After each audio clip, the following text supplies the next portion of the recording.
Un cordial saludo, un abrazo fraternal, como siempre, y una muy calurosa bienvenida a todos y cada uno de ustedes que se da cita semanalmente para el estudio de la palabra de nuestro Dios. Recordemos, estamos creciendo en gracia y en conocimiento de nuestro Señor Jesucristo. Gloria sea su nombre. Como siempre, le invitamos a nuestro ministerio. Escrito está Lucas 4.8. Cuando nos busquen en Facebook y en YouTube, es así corridito. Escrito está Lucas 4.8, sin espacio. ¿Ok? Sean todos muy bienvenidos al estudio bíblico. Ministerio, escrito está Lucas 4.8. Vamos a continuar con el tema principal de esta serie, la ley moral. Este va a ser el tema número 151. Y va a ser la quinta parte de la ley moral. Como siempre, vamos a elevar una oración a nuestro Dios para que nos acompañe y nos dirija. Padre nuestro que estás en el cielo, alabado y glorificado sea tu santo, bendito y glorioso nombre. Te damos gracias a nuestro Dios nuevamente. Siempre somos agradecidos. Gracias por la vida, por la salud. Gracias por todas tus bendiciones materiales.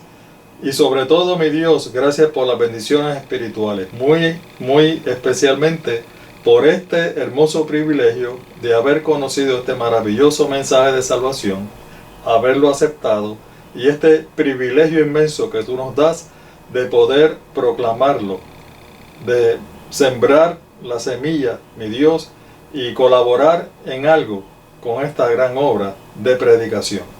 Suplicamos tu presencia en medio nuestro de tal manera que seas tú el que dirijas todo lo que se diga y lo que se haga aquí.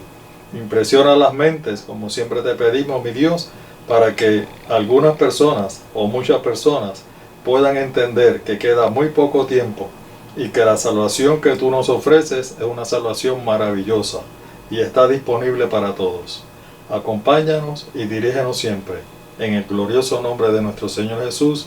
Amén y amén. Gloria sea a nuestro Dios. Bueno, desde que nosotros comenzamos nuestra nueva serie, la ley moral o la ley de los 10 mandamientos, ya creo que hemos probado bastante, ¿verdad? Con la palabra de Dios, con la Biblia, la relación correcta, hermanos. Relación correcta, ¿verdad? Que existe entre la fe, el amor, la gracia, la conversión,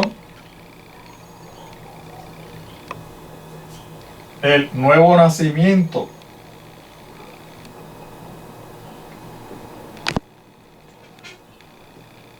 o bautismo. La relación correcta que existe entre todos estos conceptos, que todos son bíblicos, con una cosa, la obediencia a los mandamientos de Dios.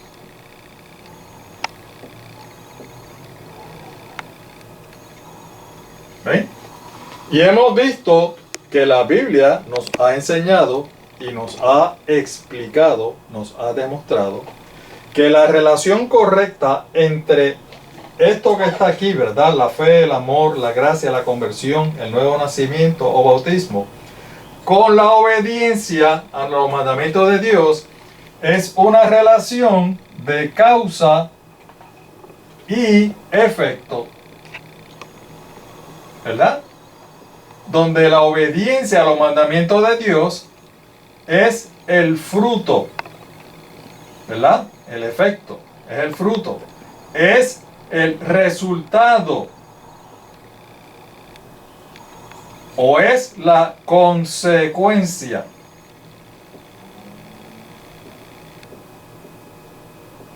¿De qué? Esto es la consecuencia de esto. La obediencia a los mandamientos de Dios es la consecuencia del amor, la fe, la gracia y la conversión. ¿Ven? La obediencia a los mandamientos de Dios es el fruto, es el resultado, es el efecto de la fe, el amor, la gracia, la conversión y el nuevo nacimiento. Esto lo hemos demostrado en los estudios que hemos presentado ya previamente. Ahora bien, hay un problema con la gran mayoría de la cristiandad, y es que no pueden comprender esto. De alguna manera uno lo trata de explicar y ellos no lo pueden comprender. La inmensa mayoría de la cristiandad, ellos piensan que la obediencia, todos aquellos que obedecemos los mandamientos de Dios, es para. Esto es importante, hermanos, amigos, para salvarnos. O sea, que lo que ellos entienden es que nosotros obedecemos los mandamientos de Dios para salvarnos, con el objetivo de salvarnos. ¿Ven? El problema es que con ese pensamiento entonces cambian la obediencia no al efecto, no al fruto, sino a la causa. Y ya hemos dicho que la Biblia siempre nos presenta la obediencia a los mandamientos de Dios como el efecto, como el fruto, como el resultado o como la consecuencia. Nunca ustedes van a ver en la palabra de Dios que la obediencia se nos va a presentar como la causa, ¿ve? Como el motivo. No, ese no es el pensamiento bíblico. Nosotros no obedecemos los mandamientos de Dios para salvarnos. Nosotros obedecemos los mandamientos de Dios porque ya nosotros somos salvos. Y como ahora ya nosotros somos salvos, en el momento de nuestra conversión, el Señor nos perdonó nuestros pecados. Ya no hay nada que nos separe con Dios. Lo único que separa a Dios del ser humano es el pecado. Ya Él nos perdonó, Él nos salvó, Él nos redimió. Y por esa razón, nosotros somos obedientes a los mandamientos de Dios. No es la causa, es el efecto. ¿Ven ustedes?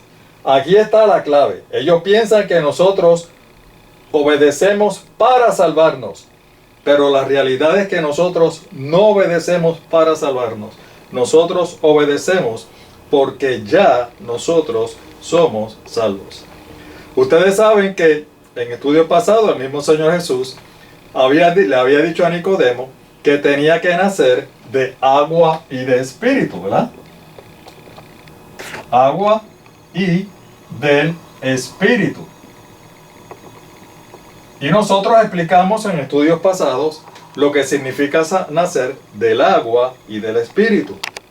Y habíamos explicado que nacer del espíritu significa que cuando nosotros nos convertimos al Señor, cuando nosotros le entregamos nuestro corazón al Señor, lo aceptamos como nuestro Salvador personal, confesamos nuestros pecados y Él nos perdona.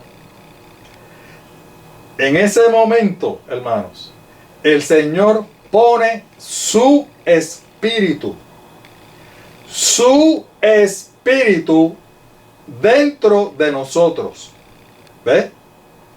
En el momento que nosotros bajamos a las aguas bautismales y salimos, nosotros cuando salimos de esas aguas recibimos el Espíritu Santo.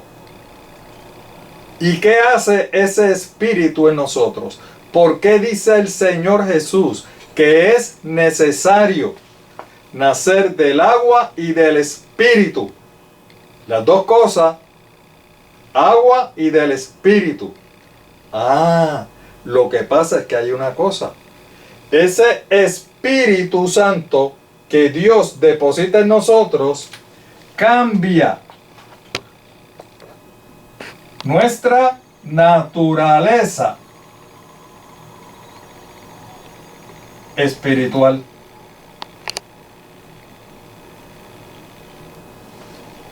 ¿Ven ustedes? Cambia nuestra naturaleza espiritual. El Señor nos ha dicho que cuando nosotros nos convertimos y nacemos de nuevo, nacemos en un nuevo reino, en el reino de Dios. El Señor Jesús dijo, aunque ellos están viviendo en este mundo refiriéndose a nosotros, nosotros no pertenecemos a este mundo. El apóstol Pablo también especificó y dice que nuestra ciudadanía, hermanos, nuestra ciudadanía ahora no es de este mundo, ahora es del reino de Dios. Ahora nuestro comportamiento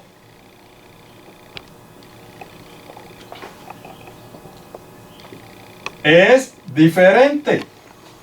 Ahora nuestro comportamiento no es conforme a este mundo.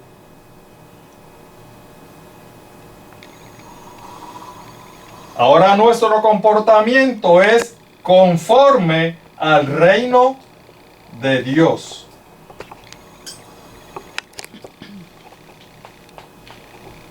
¿Vas viendo lo que queremos decir? Espero que me vayan entendiendo. El mismo Señor también nos presentó diferentes ilustraciones para que nosotros pudiéramos comprender esto.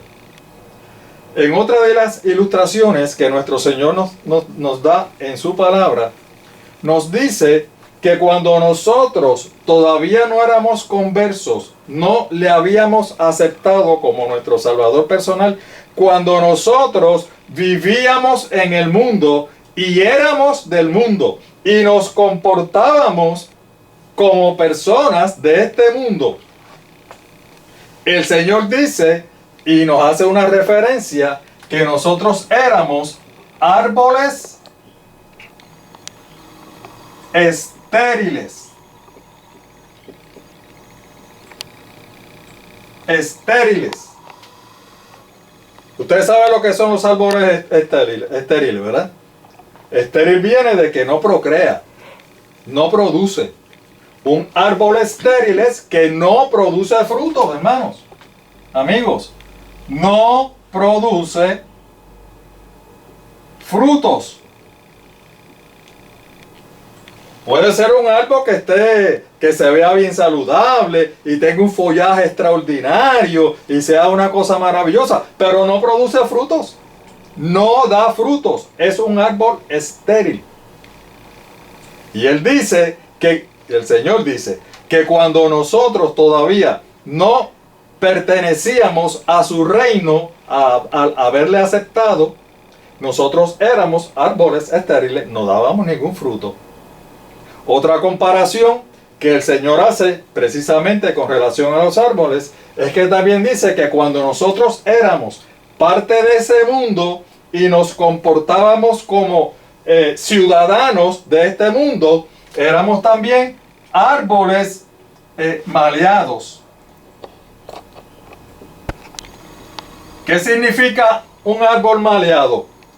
Un árbol que da malos frutos. Hay una pequeña diferencia, ¿verdad?, entre un árbol estéril y un árbol maleado. Habemos diferentes tipos de personas, ¿verdad? Los estériles no dan ningún fruto. Los árboles maleados dan frutos, pero no son buenos. No se pueden comer. Están dañados. No sirven. No sirven. ¿Ven ustedes? Ahora, el Señor nos dice que en su palabra, que cuando nosotros le aceptamos como nuestro Salvador personal, lo recibimos. Cuando nosotros convertimos ese corazón de piedra, ¿verdad? Que es el Señor verdaderamente el que lo convierte. Cuando nosotros recibimos al Señor como nuestro Salvador personal, hermanos y amigos, cuando nosotros nacemos de nuevo, cuando el Señor, cumpliendo su promesa, y nosotros nacemos de agua y del Espíritu, ese Espíritu, como cambia nuestra naturaleza, ahora ya no somos árboles estériles, ahora ya no somos árboles maleados, ahora somos árboles fértiles, ¿verdad? Fértiles. ¿Y qué hacen los árboles fértiles? Pues los árboles fértiles dan buenos frutos. ¿Qué pasó? Que ahora antes éramos árboles estériles y árboles maleados, y ahora somos árboles fértiles. Porque el Señor cumplió su naturaleza. ¿Y qué hizo? Cumplió su promesa.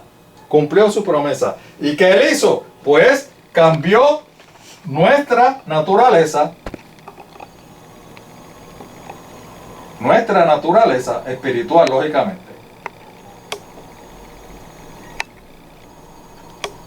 Nuestra naturaleza espiritual. Al cambiar nuestra naturaleza, pues ya no somos árboles estériles, ya no somos árboles maleados. Ahora, como hemos nacido de nuevo, tenemos una vida nueva, nuestra naturaleza cambió. ¿Ve? Y ahora somos árboles fértiles y damos buenos frutos. Por si todavía no hemos comprendido esto, hermanos, yo espero que la inmensa mayoría de ustedes lo haya comprendido, ¿verdad? Y el concepto que algunos de ustedes tenían sobre nosotros, los adventistas, pues que vaya más o menos cambiando para que nos vayan comprendiendo por qué nosotros hacemos las cosas. Les voy a hacer una pequeña historia. Estaba esta persona, un hombre.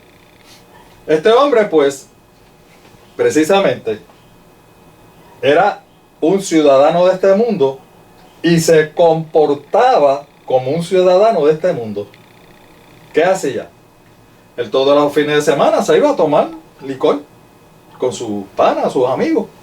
Todos los fines de semana. Salía del trabajo los viernes y se iba a beber. Allá gastaba la mayor parte del dinero. Oigan, mientras su esposa y sus hijos, su familia, estaban pasando necesidades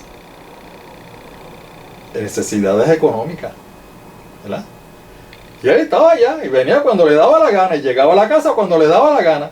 Y llegaba borracho, y llegaba esto y aquello. Y cuando llegaba, entonces era guapo. Y lo que hacía que maltrataba a su esposa, maltrataba a sus hijos. Le faltaba el respeto a los vecinos, no se llevaba con ningún vecino. Ese era el comportamiento de él. Porque era un ciudadano del mundo y se comportaba como ciudadano de este mundo. Y ese fue su comportamiento por años y años. Hasta un día que conoció acerca del Evangelio y conoció acerca de nuestro Señor Jesús. Y el hombre se interesó. ¿Y qué hizo? Pues quiso conocer más de esa persona. ¿Y qué hicieron los hermanos? Pues le dieron estudios bíblicos de la Biblia acerca de nuestro Señor Jesús, lo que el Señor Jesús ha hecho en el plan de salvación, lo que el Señor Jesús hizo por cada uno de nosotros. Y a medida iba conociendo más de Jesús, su corazón se iba enterneciendo. ¿Ven ustedes? Y a medida iba conociendo más de Jesús, él decía, oye, yo quiero aceptarle como mi Salvador personal. Esa salvación tan maravillosa que Él ofrece, yo la quiero tener. Y llegó el momento en que quiso aceptar al Señor y se quiso bautizar. Y eventualmente se bautizó. ¿Y qué pasó? ¿Y qué pasó después? Fíjense, ocurrió un milagro.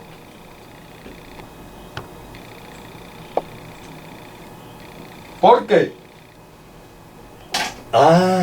Porque ese individuo que antes tenía ese comportamiento cambió por completo. Ahora ya no tomaba licor. Ahora ya no maltrataba a su esposa y a sus hijos.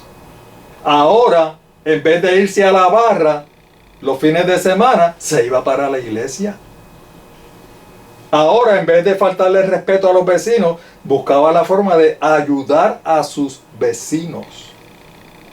Oigan, todo el mundo decía, este no es el mismo individuo. Este es otra persona. Es otra persona completamente diferente. Yo les pregunto,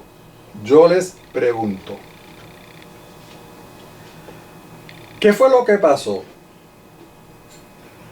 Esta persona cambió su comportamiento para luego comenzar a conocer sobre el Señor Jesús y posteriormente bautizarse y nacer de nuevo. O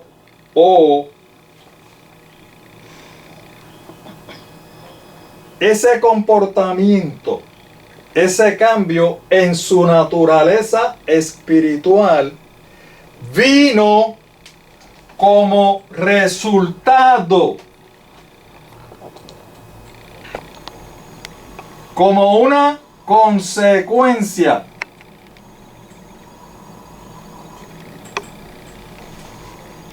de esa conversión.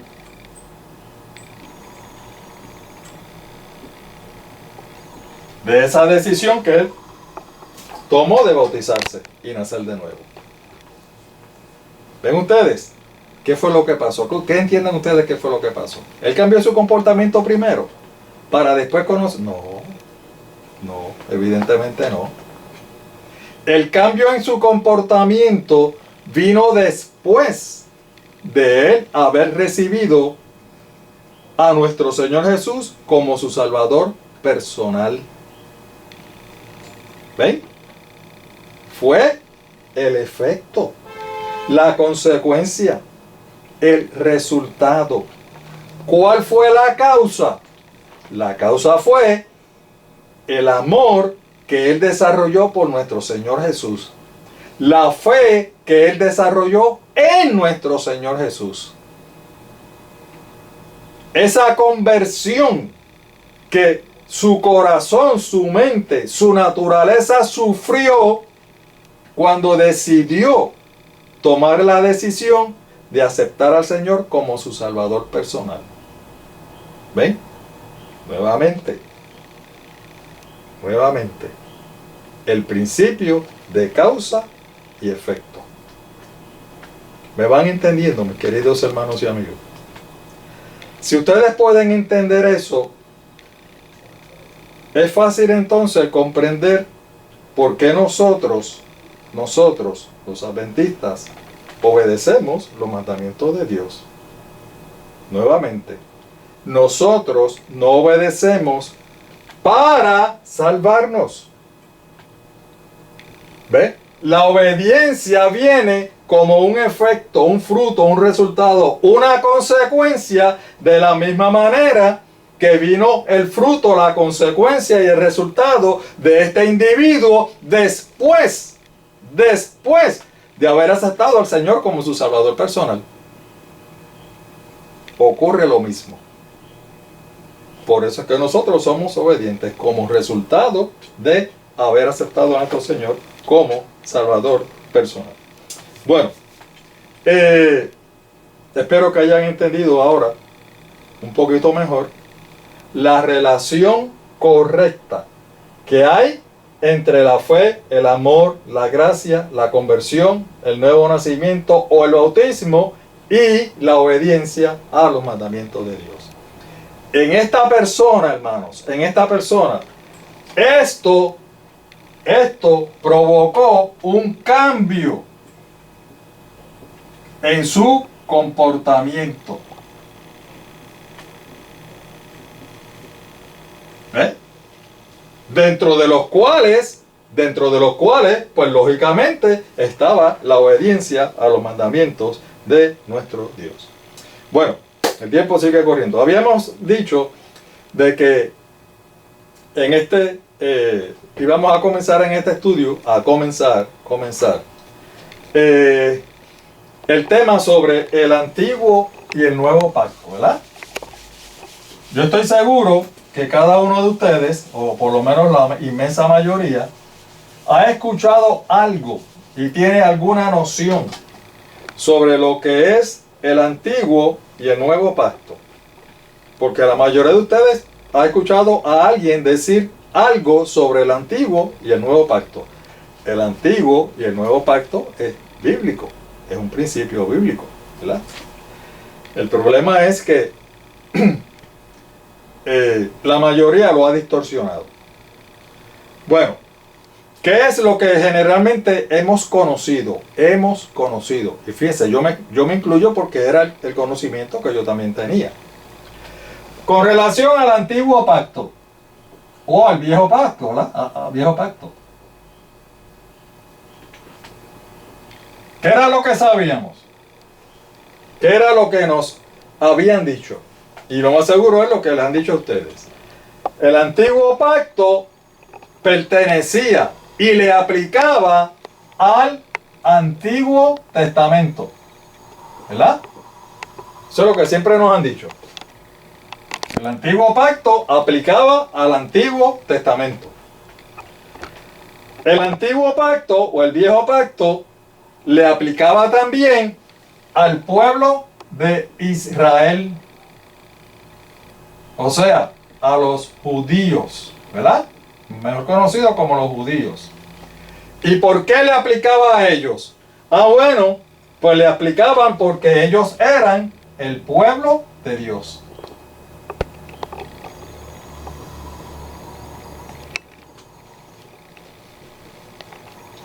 ¿Qué más sabemos del nuevo pacto? ¿O qué más nos han dicho del nuevo pacto? Del antiguo pacto, mejor dicho, antiguo pacto. Pues que el antiguo pacto consistía, fíjense, en la ley moral. Que es la misma ley de los 10 mandamientos. ¿Verdad? Eso es lo que nos habían dicho. O lo que nos han dicho hasta ahora. Entonces, como ese antiguo pacto o ese viejo pacto consiste en la ley moral de los 10 mandamientos, significa que es necesario la obediencia a esa ley de los 10 mandamientos, ¿verdad? Era necesario esa ley de los 10 mandamientos. ¿Y para qué era necesario esa obediencia? Bueno, esa obediencia era necesario para la salvación del pueblo de Dios y de todo lo que quisieran, ¿verdad? Para la salvación de ellos. Pero fíjense ustedes que el concepto era de que el pueblo de Dios, los judíos o el pueblo de Israel, tenía que obedecer la ley moral o la ley de los 10 mandamientos para salvarse. ¿Ven ustedes? El mismo concepto que tienen de nosotros, que ellos piensan que nosotros obedecemos para salvarnos. Hermanos, amigos, esto significa que entonces, según ellos, la salvación era por obras. ¿Por qué? Porque se requería la obediencia para salvarse. Por lo tanto, lo que ellos indican, ¿verdad? Y piensan y predican, es que en el antiguo pacto la salvación era por obras. ¿Ves? Y la obra consistía en la obediencia de la ley de los 10 mandamientos. Entonces, del nuevo pacto. Eso es el antiguo pacto, ¿verdad? Nuevo pacto. ¿Qué es lo que le han dicho del nuevo pacto? ¿Cuál es el conocimiento general, verdad? Estoy hablando del conocimiento generalizado que hay en la cristiandad sobre este tema. El nuevo pacto, pues entonces, no aplica al Antiguo Testamento. Aplica al Nuevo Testamento. ¿Verdad que sí? Entonces, como aplica al Nuevo Testamento, ya no aplica al pueblo de Israel. Ahora aplica ¿a quiénes? A los cristianos. ¿Por qué? Porque ahora los cristianos son el pueblo de Dios. ¿Me van siguiendo, verdad?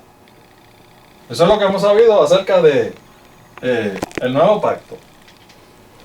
¿Qué más nos han dicho de ese nuevo pacto?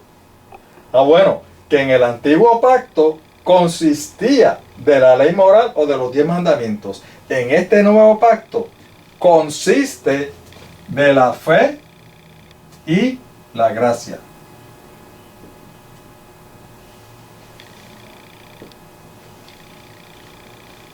¿Verdad que sí? Eso es lo que nos han dicho. Y que entonces, como ahora en ese nuevo pacto, nosotros los cristianos, que somos el pueblo de Dios, como ahora consiste en la fe y la gracia, significa que entonces la ley moral o la ley de los 10 mandamientos, ¿qué pasó con ella? Se eliminó. Ya no existe la ley. ¿Cuál es el concepto?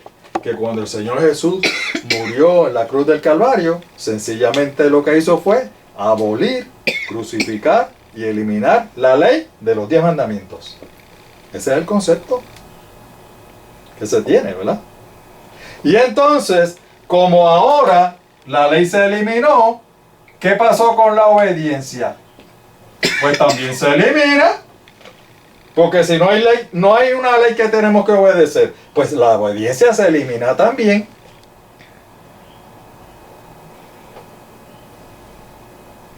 Díganme ustedes si ese es el conocimiento generalizado. Es decir, que en el nuevo pacto no hay ley y tampoco hay obediencia.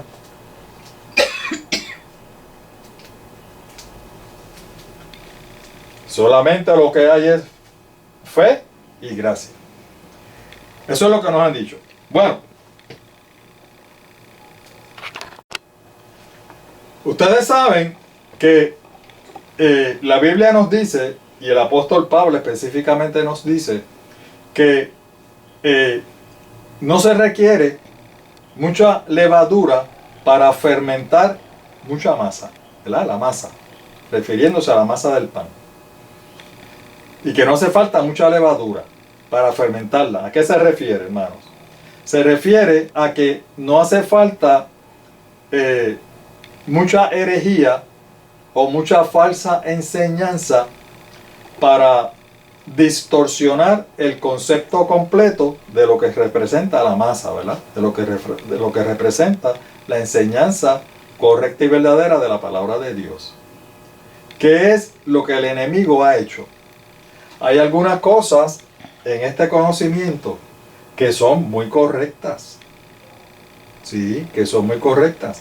Pero el enemigo se ha encargado de sembrar algunas enseñanzas y algunos principios que ellos piensan sobre el antiguo y el nuevo pacto que están distorsionados. No es lo que la palabra de Dios nos enseña. Y al tener algunas cosas distorsionadas, eso hace que entonces toda la masa se echa a perder. El concepto completo se echa a perder. Ustedes saben que nosotros siempre hemos dicho en nuestros estudios bíblicos que si queremos saber la verdad, debemos ir al origen. Al origen. Yo les pregunto a ustedes, hermanos, amigos, a ustedes que tienen algún tipo de conocimiento sobre el Antiguo y el Nuevo Pacto, les hago la pregunta. ¿Saben ustedes en qué momento y lugar Dios hizo su primer pacto con la raza humana? ¿Saben ustedes en qué momento y lugar Dios hizo su primer pacto con la raza humana? ¿Quieren ver? Vamos a verlo. Génesis 2, capítulo 2, versículo del 15 al 17, dice: Tomó pues Jehová Dios al hombre y lo puso ¿dónde? En el huerto del Edén, para que lo labrara y lo guardase. Fíjense, inmediatamente tomó Dios al hombre, ¿verdad? Dice hombre, pero estaban los dos, hombre y mujer, estaba Adán y Eva.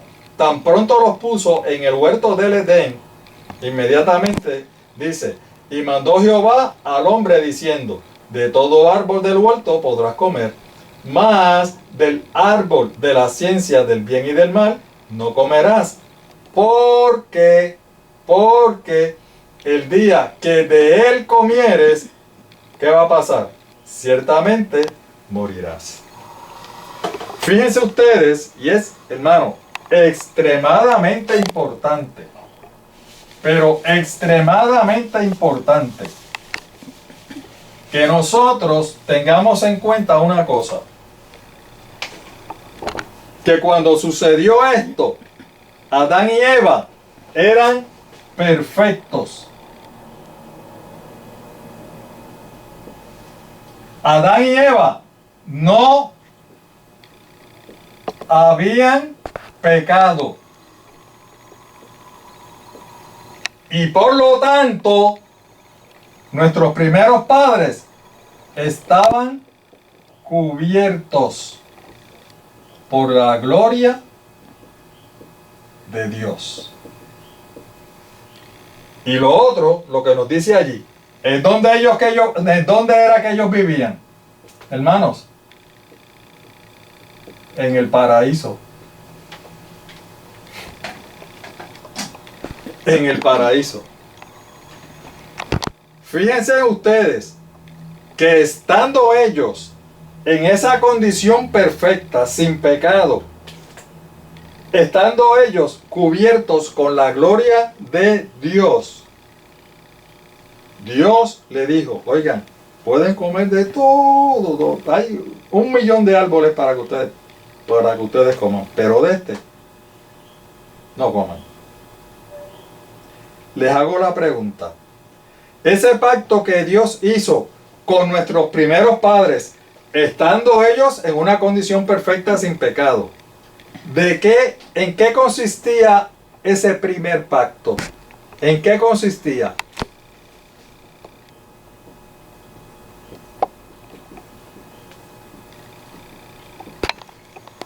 En obediencia. Obediencia a lo que él estaba diciendo. ¿Me van entendiendo, mis amados hermanos? En la obediencia.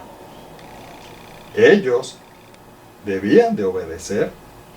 Dios esperaba de ellos, ¿qué cosa? La obediencia. Y yo les pregunto a ustedes, ¿necesitaban nuestros primeros padres ganarse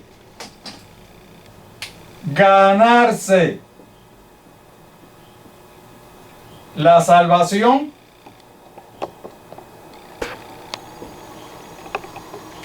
Ellos estando en esa condición perfecta, viviendo en el paraíso, ellos necesitaban ganarse la salvación. Por supuesto que no. ¿Por qué? Porque ya ellos eran salvos. Ellos eran perfectos. Ellos no tenían pecado. Estaban cubiertos con la gloria de Dios. Oigan, precisamente en ese estado, ese es el estado que nosotros, todos los cristianos, aspiramos a estar, aspiramos a llegar. Y no solamente nosotros aspiramos a llegar, sino que nuestro Señor Jesucristo nos ha prometido que en ese va a ser el estado en que el Señor Jesús nos va a restituir.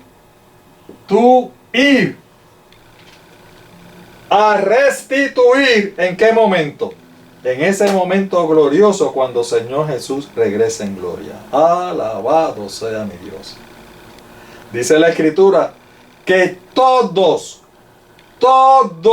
los que hemos aceptado al Señor como nuestro Salvador personal, sea hayan muerto o estemos vivos, todos vamos a ser transformados. Todos. ¿En qué vamos a ser transformados? En lo que eran nuestros primeros padres. En esa condición. Perfección, sin pecado y cubiertos con la gloria de nuestro Dios. Alabado sea tu nombre, Dios. Gracias por esa promesa maravillosa. Fíjense que nuestros primeros padres ya eran salvos. Dios los creó perfectos, eran salvos. Ellos eran salvos. Ellos no necesitaban ganarse la salvación. Sin embargo, aunque ellos no necesitaban ganarse la salvación, oigan, la obediencia era parte de esa salvación que ellos tenían. Era parte, la obediencia formaba parte de esa salvación. ¿Ven ustedes? ¿Qué significa esto, hermanos? ¿Qué significa esto para nosotros? Importantísimo. Esto confirma lo que nosotros estamos diciendo desde un principio. Que la obediencia nunca ha sido el objetivo para ganarse la salvación. Nuestros primeros padres no obedecían para ganarse su salvación. Nuestros primeros padres obedecían porque ya ellos eran salvos. Alabado sea nuestro Dios. Gloria sea nuestro Dios. Me van entendiendo. Nuevamente la palabra de Dios nos confirma, hermanos, que nadie, absolutamente nadie, ni siquiera nuestros primeros padres, nadie se gana la salvación por obedecer. Nosotros no nos podemos ganar la salvación por obedecer, estamos conscientes. La obediencia no le gana la salvación a nadie. ¿Por qué? Porque la obediencia nunca es la causa. ¿Ve? La obediencia viene como resultado o como consecuencia, como en nuestros primeros padres. Ellos obedecían porque ya ellos eran salvos. La obediencia siempre es el efecto. ¿Ven? El resultado. ¿Recuerdan al individuo que cambió su comportamiento como resultado? ¿Ven? La obediencia es la consecuencia. ¿De qué cosa? De la salvación que Dios nos ha prometido. Esto es lo que la palabra de Dios nos enseña. Hermanos, esa es, nuevamente, la relación correcta entre lo que es la salvación y la obediencia a los mandamientos de Dios. Bueno, espero que hayamos entendido esa parte también. Vamos a seguir adelante. Por otra parte, cuando nuestro Dios creó a nuestros primeros padres, Dios no creó a autómatas. Dios no creó a robots, ¿verdad? Que sencillamente eran obedientes, tenían que obedecer porque no tenían otra alternativa. No. Dios creó personas. Y cuando creó a esas personas, a nuestros primeros padres, les concedió sentimientos, le concedió emociones y le concedió pensamientos. ¿Ven ustedes? Es decir, que nuestros primeros padres no eran sencillamente unas personas que tenían un cuerpo físico y que respiraban y lo único que estaban eran allí. No hacían más nada. No. Tenían sentimientos, tenían emociones y tenían pensamientos. ¿Con qué propósito el Señor les concedió eso? Especialmente los pensamientos. Porque con los pensamientos específicamente, ellos podían ahora tener la oportunidad de analizar. Tenían la oportunidad de evaluar. Y tenían la oportunidad también de tomar decisiones. O sea, decidir.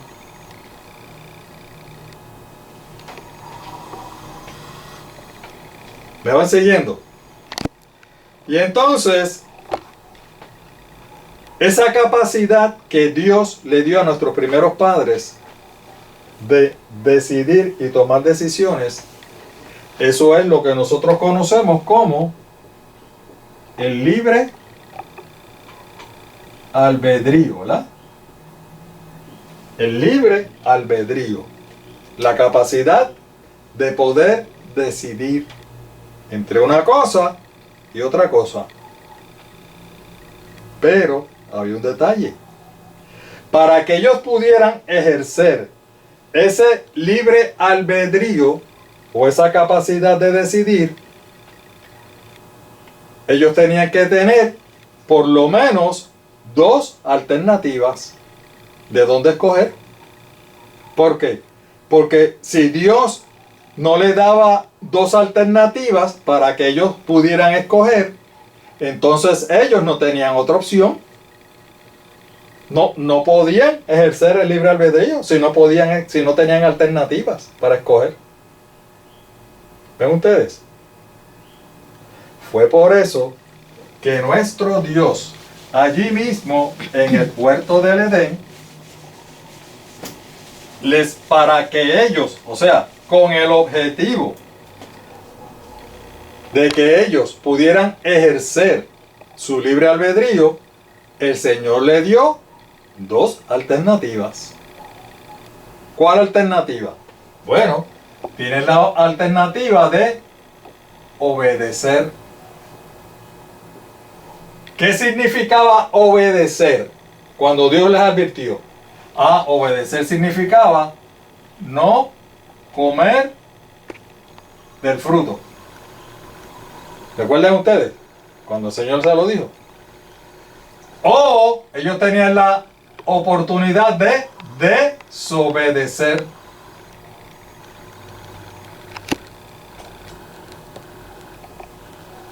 ¿Qué significaba la desobediencia? Comer del fruto prohibido. Qué maravilloso es nuestro Dios, ¿verdad? Qué lindo es nuestro Dios con nosotros. El Señor no nos obliga a tomar nuestras decisiones. El Señor nos presenta las alternativas. y nos presenta la salvación y nos presenta el evangelio completo de salvación para que usted y yo lo aceptemos voluntariamente. Él no nos obliga. Él no nos obliga ni siquiera a salvarnos. Por eso es que el libro de Apocalipsis nos presenta a nuestro Señor Jesús tocando a la puerta. No nos presenta abriendo la puerta, es tocando. ¿Por qué? Porque a quienes les corresponde abrir, a usted y a mí, y a todas las personas, tomar la decisión, ejercer ese libre albedrío que nosotros tenemos, ¿verdad? Pues de igual manera, nuestros primeros padres tuvieron esa oportunidad. Lamentablemente, ellos decidieron, ¿verdad? Decidieron hacer ¿qué cosa? Desobedecer. ¿Y qué hicieron? Comieron del fruto. ¿Y qué pasó cuando ellos decidieron desobedecer y comer del fruto? ¿Qué sucedió? ¿Qué hicieron ellos? Pues ellos lo que hicieron fue que ellos rompieron, ¿verdad? Ellos violaron. Ellos no cumplieron. ¿Con qué cosa? Con ese primer pacto que Dios hizo con ellos. Ellos rompieron ese pacto, lo violaron, no lo cumplieron, ¿verdad? Decidieron desobedecer. Cuando ellos tomaron esa decisión de desobedecer a Dios y rompieron con ese primer pacto, ellos que antes no habían pecado, se convirtieron en pecadores. En pecadores. Y posiblemente usted va a decir, en pecadores, ¿sí? ¿Y qué es pecado? ¿La Biblia define lo que es pecado? Por supuesto que lo define, vamos a verlos. Allí en Primera de Juan, capítulo 3, versículo 4, nos dice lo siguiente: todo el que comete pecado quebranta, ¿qué cosa? La ley. De hecho, dice, el pecado es transgresión, violación, desobediencia a la ley de Dios. En el momento en el paraíso, ese mandato que Dios le dio a ellos de no comer de ese fruto, en ese momento, esa era la ley de Dios. Esa era la ley de Dios. ¿Y qué hicieron ellos? Violaron la ley de Dios, rompieron ese primer pacto que Dios había hecho con ellos. Y al romper ese pacto, al violar la ley de Dios, se convirtieron en pecadores. Pecadores. Entonces, podemos preguntar, una vez ellos se convirtieron en pecadores, fíjense que ellos antes no habían pecado, ahora, oigan, el pecado cambió la naturaleza.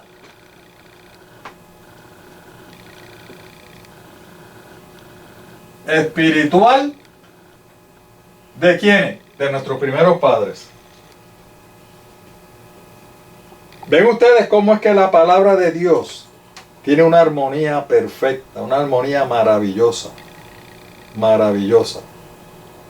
Así como cuando nosotros nacemos del agua y del Espíritu, el Señor pone en nosotros su espíritu, y ese espíritu cambia nuestra naturaleza espiritual, porque cambia nuestro comportamiento. Nos comportamos como ciudadanos del reino de Dios. De esa misma manera, pero a la inversa, fue lo que sucedió en el huerto del Edén. Cuando nosotros nos convertimos y nacemos de nuevo, lógicamente nuestros pecados son perdonados. Gloria sea nuestro Dios.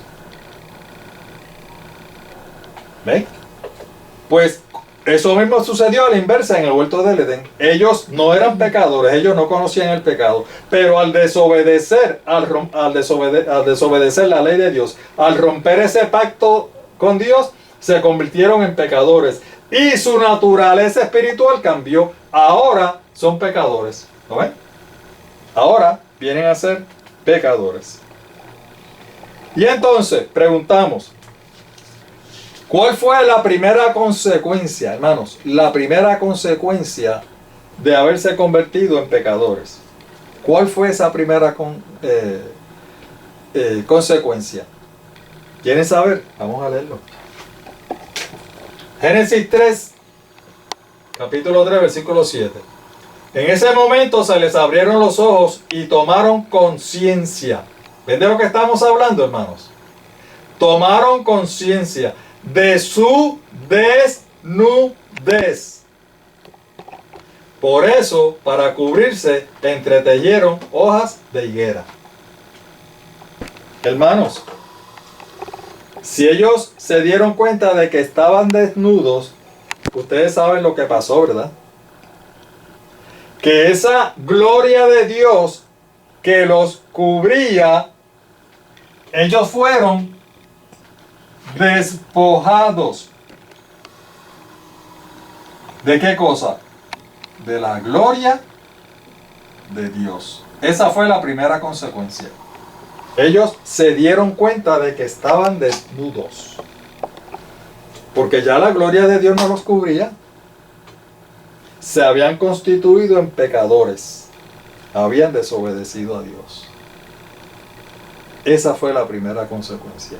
Y como esa fue la primera consecuencia, ellos se vieron desnudos. Ellos dijeron, bueno, esto hay que resolverlo de alguna manera, porque ahora nosotros estamos desnudos. Nosotros no nos podemos presentar así delante de Dios. El Señor viene ya mismo por ahí. Él viene todos los días a vernos aquí en el huerto del Edén. Él ya mismo viene por ahí. ¿Qué vamos a hacer? Pues vamos a resolver esto. ¿Y qué hicieron? Lo que dice la Escritura.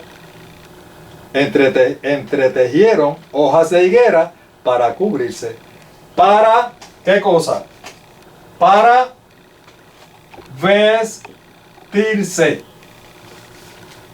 Se vistieron con hojas de higuera. Pero ¿saben qué?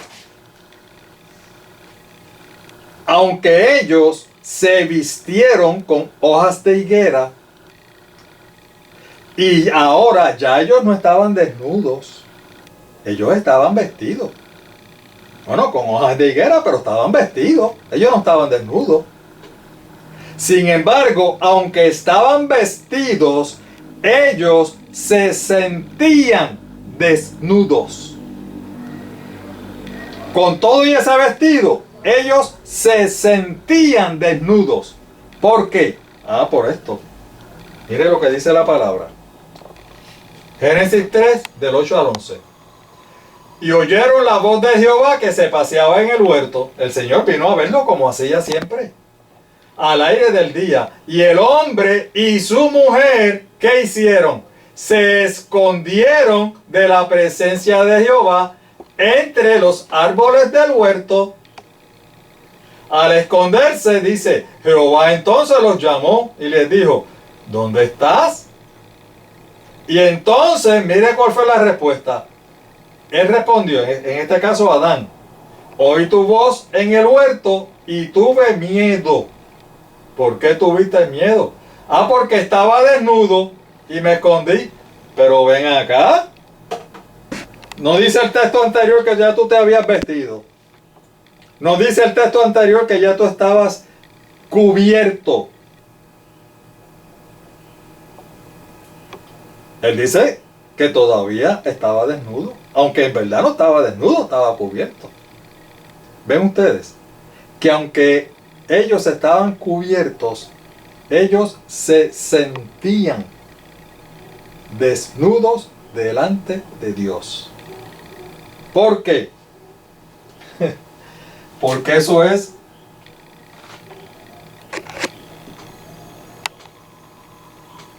la conciencia. No sé si está bien escrito. Conciencia. Esa es la conciencia.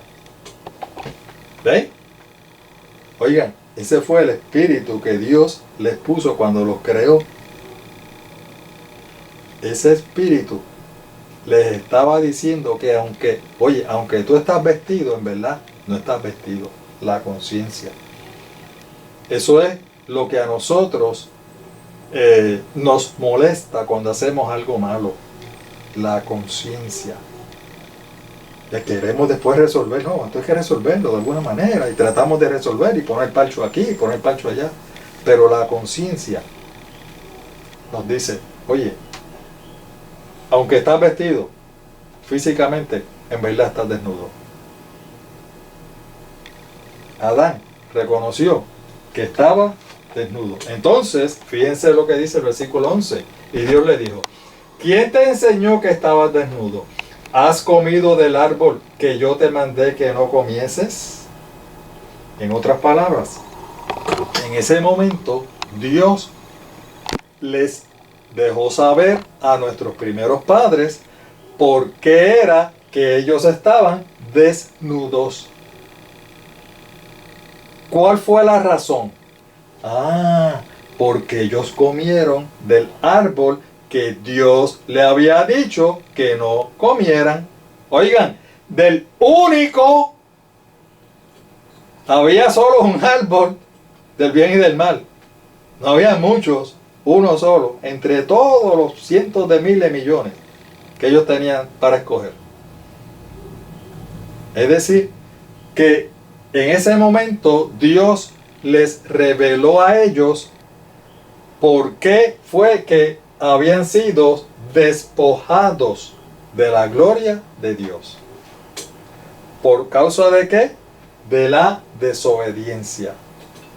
Por causa de la violación, el rompimiento y el no cumplimiento del pacto que Dios había hecho con ellos.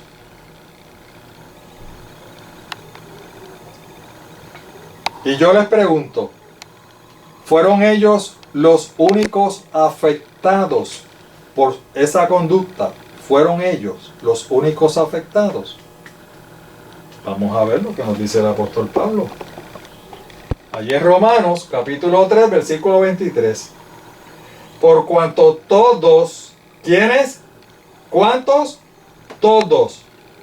Todos los seres humanos pecaron y todos están, ¿qué cosa? Destituidos de la gloria de Dios. O sea, que todos, mis amados hermanos, todos, desde Adán y Eva para acá, todos estamos como Adán y Eva. Aunque físicamente vestidos, en realidad hemos sido despojados de la gloria de Dios. Todos los seres humanos nos vimos afectados por su desobediencia, por su decisión. Por eso es que la toma de decisiones es tan y tan importante. Oigan, cuando nuestros primeros padres desobedecieron a Dios allí en el mismo huerto del Edén, ustedes saben, o sea, nosotros debemos estar conscientes de que en ese momento